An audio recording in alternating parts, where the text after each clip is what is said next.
Welcome to the Good Reading Podcast, proudly sponsored by Book People Gift Cards. A Book People gift card is the perfect gift for readers of all ages. Simply order your gift card online at bookpeoplegiftcards.org.au. Redeem at any one of over 500 bookshops across Australia. Visit bookpeoplegiftcards.org.au. When the preachers stepped onto the platform, Eliza found herself so pressed between the bodies of her family that she couldn't see the men at the front. The barn filled with a sea of sound, the rising of the preacher's voice, the lilt of the hymns, the rhythm under the music, the subterranean rumble of people murmuring, the warmth of the golden barn, all worked on the old woman's senses. Drifting on a tide of sensations, she sensed vague promises in the preacher's tone. The gist seemed to be that everyone could depend on the Lord's forgiveness if they went converted, even the old lags, or so Eliza understood, those who'd made a few mistakes in their time, which included just about everyone. She'd always assumed she'd earned a rest in the next life after all of her work and trials in this one. This rest would surely be forthcoming in heaven. That's what she'd always expected. But now she wasn't so sure. Was there something else she needed to do? The sounds filling the barn turned into a humming, a soft murmur of indistinguishable words. Blinking watery eyes and trying to see what was happening, Eliza's attention was caught by Susanna wriggling beside her, trying to stand up. She saw Echo grab the baby from her mother's lap, and none too soon. Eliza gazed up into Susanna's face, startled at the strange expression on it, and reached for her daughter's wrist. "Why, what is up with you?" she asked. Susanna's eyes were glittering and streaming tears, but of course Susanna was always crying. Her mouth hung open. Echo managed to pull her mother back onto the hay bale. "Hey, Susanna, what has got hold of you?" Eliza asked again. Before he received an answer, ructions broke out at the front of the barn. Women began moaning and crying, and one or two seemed to collapse. Many began to push to the front, to the row of chairs set out there. Men shuffled around the perimeter of the scene like sheepdogs who'd lost control of the flock. A bubble of glee rose up in Eliza's throat as the women took over the show. One woman and then another stood and pushed forwards, the men standing back with expressions of awe and astonishment. Susanna struggled to her feet again, and Eliza managed to get upright too, hanging onto her daughter's wrist. "Hey, Susanna, let's go," she hissed, and the two of them began to stagger through the crowd towards the front. A wind seemed to be blowing from somewhere, whipping the skirts of their dresses against their thighs. It was hard to see anything much, the way the lights flickered. The singing began again. "The Lord will come, the earth shall quake, the hills their fixed seat forsake." "Aye, we're going to be saved, Susanna," Eliza cried in delight. Annette Higgs is a writer born in Tasmania and living in Sydney. Annette's short work has appeared in anthologies and literary journals in Australia, the USA, the UK, and India.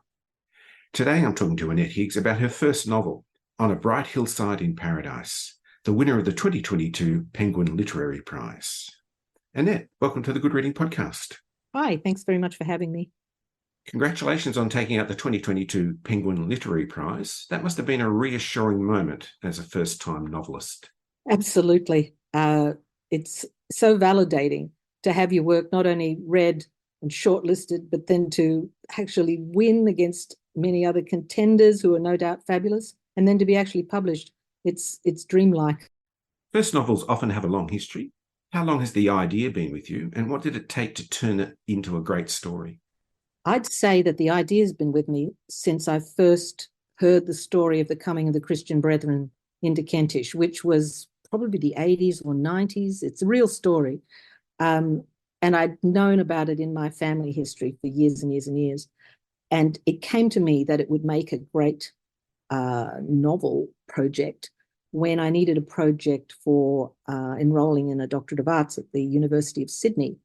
And from that moment on, it took 3 solid years of slog to turn that interesting spark into a novel, and many experiments in how best to structure it and how best to tell the story. Well, it does have a unique structure, and it's set in a unique place too. The story takes place in 1874 on the Kentish Plains in northwest Tasmania. What is your sense of that time and of that place?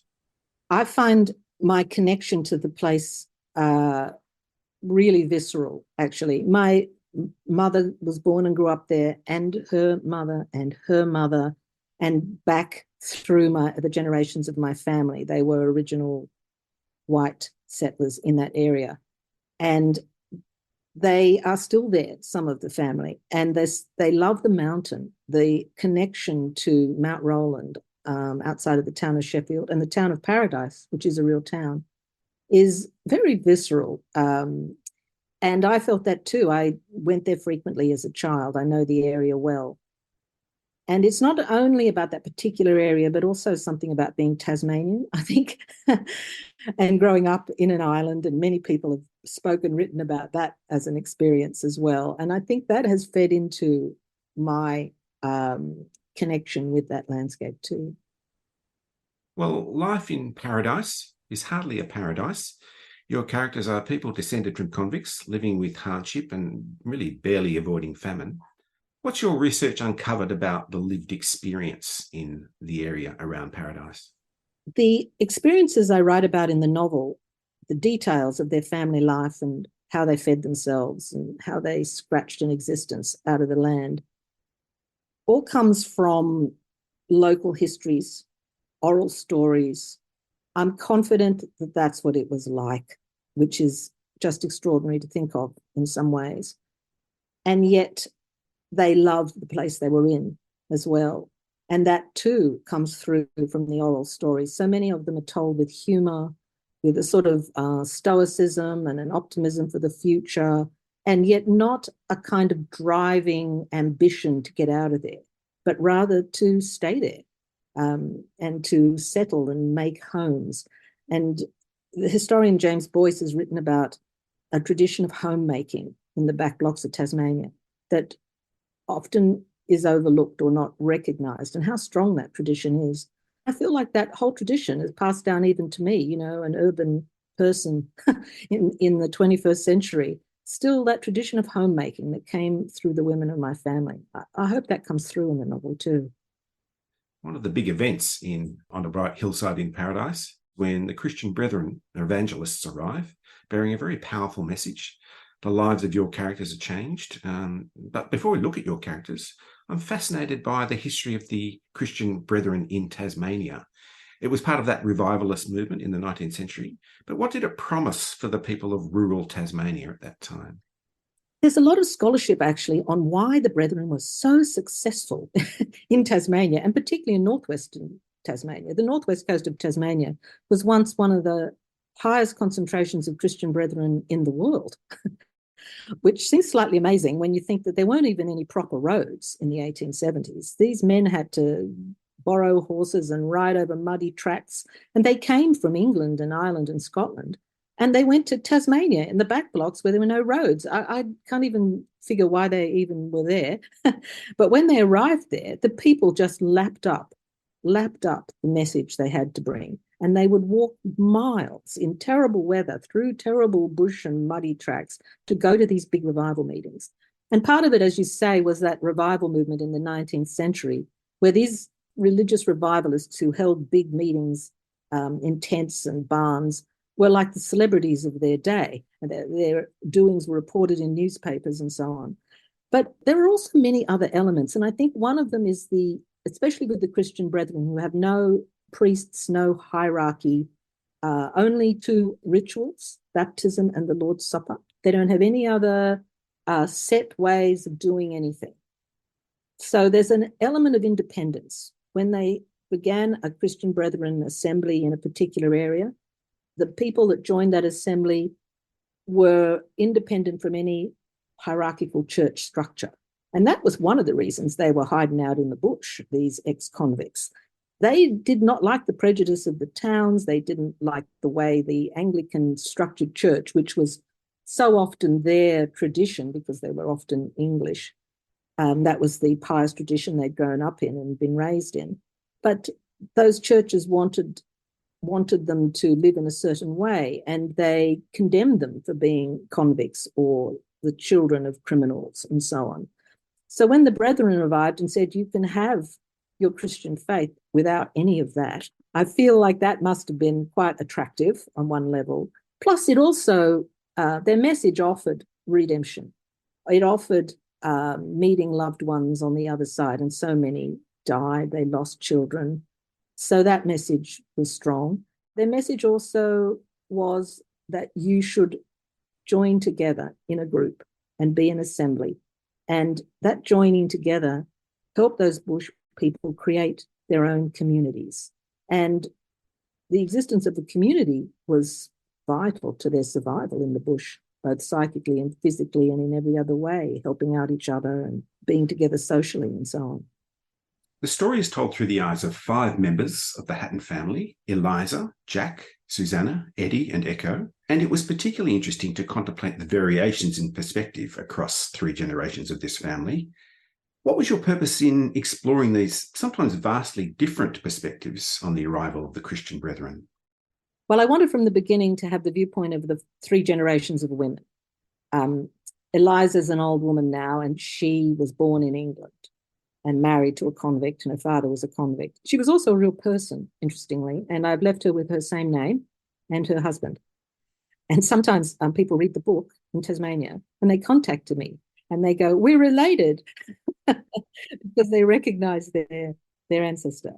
And then her daughter, Susanna, is based on my great-great-grandmother, who was, the heart of the family home. She had so many children, she could barely remember how many. And yet she ran a home in the bush. And that's the tradition I wanted to write about. And then Echo, the daughter, inherits this. And I didn't want to write her as an ahistorical kind of modern girl who wanted to read and write and get out of there. She learned to read and write, but what she wanted was to build her own version of that home in the bush with her own family. And then the two boys are just the point at which the brethren were not necessarily a unifying element. I mean, it wasn't all straightforward. One of the boys loves the message, laps it up, is converted, runs with it, takes everything from it that he needs. The other boy is a skeptic from day one. And that too is actually a true story and part of what sparked my interest in writing the story. In the back of a local history, I found a reference to this family, my family, and the local historian, let's give him credit, his name is Alan Dyer. He's an old gentleman in Tasmania who gave me an interview as well. And in the back of his book, he had an appendix with a note, and it said, "The whole family was converted except one son." And I thought, there's a story there. Eliza is a great storyteller herself, but as a product of the Anglican tradition, her attitude is rather mixed. Is the arrival of the Christian brethren a challenge to her faith? With that, I wanted to bring out what it must have been like to be an exile from England, to come from England with your own folklore, your own pious tradition, with the Anglican Church just being part of the atmosphere, really, not even a choice. It was just the way the world was. And to be landed and find yourself late in life sitting in the Tasmanian bush, where all the animals are different, where the stars in the sky are different, where the local folk stories, I suppose you could call them, are different, and you have to adapt. And she has one long section where she tells a folk story to her grandchildren, and she gets completely mixed up between the leprechauns that her Irish mother told her about and what's lurking in the Tasmanian bush. And a similar thing is going on with her conception of the afterlife and religion. There's what she's been told in the Anglican Church, which would have included that being a convict was not on the right side of the Lord. Yet here is somebody offering a different hope. But the immersion really brings them up short too, because this actual physical bodily experience of going out to your own creek and wading into the water and being dunked is both an incredible show for them all and also something very physical and visceral and public about, proclaiming where you stand on all of this. And Eliza's not quite so sure about that. Jack and Eddie are the ones that seem to be very impressed by the show, but they come to different conclusions about what these events have meant to them. Yes, they're almost in a sort of vague biblical allusion, a bit Abel and Cain, But one is easily persuaded, if I can put it that way, and he embraces a sort of leadership role and he goes for it. And the other retreats even further to the bush. And his sister wonders why you don't just join in with all the new Christians in the new assembly, because then you'll be part of the community. But for him, that's not enough. It's an interesting exploration about teenage boys, I think, on the one hand. I mean, they're young men when the story takes place, but they might as well be men by this stage, because that's the kind of life and work that they have to do.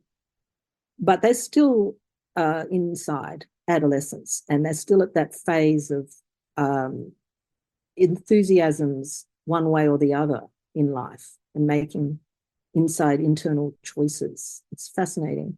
It's fascinating too with Echo. She's the third generation of the Hattons. Seems to be much more curious about her surroundings, and she is perhaps the most literate of the group. She's also a little fearful too. She's a young girl. What does the future hold for Echo? Yes, Echo is a character that helps the reader, I hope, think about the future of this family, what the next generation is going to look like, because she has these characteristics that leap forward a little bit in that she can read and write. She is curious. She wonders what's beyond Tasmania at one point. She queries her mother quite a lot about what's involved in running a family and building a house and raising all the children. She gets irritable with the children. She has her own quirky characteristics. She wonders what's going on with her friends. So she's curious about the world around her. But again, that's a characteristic of a girl her age, 14, 15 years old. But the things that happen to her do nod a little bit to the next generation on, and what that world is going to look like for the next generation on, which is basically my great-grandmother. So it's fascinating to me. I hope it is on the page too. There's also an overarching narrative in your story which transcends the concerns of the individual and the hardship and sometimes tragedy they face. And that is in the sense of community that is a product of the teaching of the Christian brethren. Is this their legacy? Very much so. I think it's a standard story, isn't it? The stranger arrives and what happens? These events did happen. These preachers did arrive there.